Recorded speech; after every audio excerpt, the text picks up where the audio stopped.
Það eitthvað sem segir mér að þú sért stoltur á liðinu en kannski ósáttur með hvernig leikurinn endaði.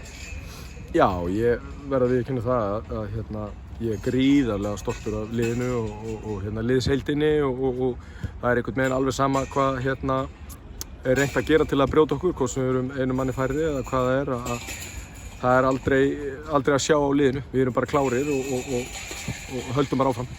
Sýnir það líka að þið komist yfir þarna í miðbik seinni hálfleiks og enginn hefði vitað hvernig leikur að þróast ef Davíð Þór ekki fengið rautt spjald þarna? Nei, algjörlega sammála því og þetta var svona fyrir mér eins og ég horfði á þetta rauða spjald eða seinna gula spjald þá fannst mér þetta helviti soft. Vissulega er tæklingin tekin á full force en hann fer ekki í leikmannin eins og ég sé þetta.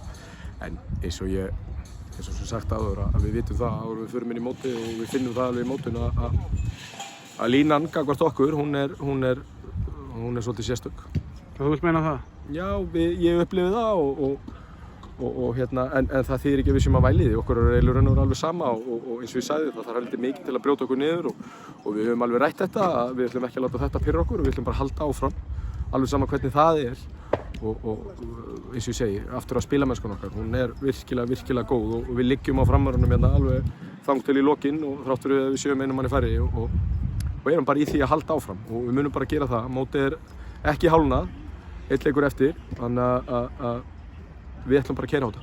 Fúlt að fá ekkert út úr þessu leik með að við orkun og allt vinnuframlagið sem fór í þennan leik? Já, stigalega sé fá ekkert út úr leiknum en liðið fær helling út úr leiknum. Við vorum að spila við besta lið deildarinnar og mér finnst við yfirspila þá í 90 mínútur pluss.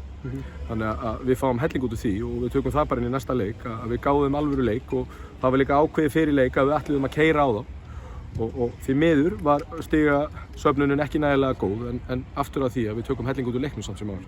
Fyrstu 2 mörk framara, svona copy-paste sending á milli miðvar og bakvarðar. Fannst þér verið í basli við þetta? Nei, í basli, jú. Þeir skora 2 mörk þannig að við vorum svolítið værukærir hvað það varðar en við vorum samt sem áður búin að fara virkilega vel yfir það fyrir leik að þeir voru mikið að reyna að senda boltann á milli og bara einhver smá sofandi háttur hvað það varðar. Við erum ekki vanir að gefa okkur mörk en við vorum líka að spila kannski full hátt á vellinum. Nathan Dale, hver er staðan á honum? Hún er ekki góð, það er sprunga í öklanum á honum og mikill missir en það er bara maður í manns stað og ekki dvæli við því. Þannig að hann verður ekkert meira með á tímabili eða hvað? Jó, mér finnst nú líklegt að ná eitthvað að tímabilinu en það er bara óvíst hversu fljótt það er. Þetta er einhver hárfín sprunga og hann er nú farin að stíga hans í fótinn og bara alveg tjalli. Þetta hefur lítil áhrif á hann en við verðum bara að bíða og sjá og vera þolinmóðir. Lukas Jensen alltaf búinn að vera mikið í umræðinni síðustu daga fyrir frábæra frammistöðu. Þið missið að hann núna ætlaði að reyna að finna eitthvað markmann í glugganum? Já, við verðum að gera það. Við erum bara með einn markmann og erum bara á fullu í því að klára það. Erlendis frá þá eða?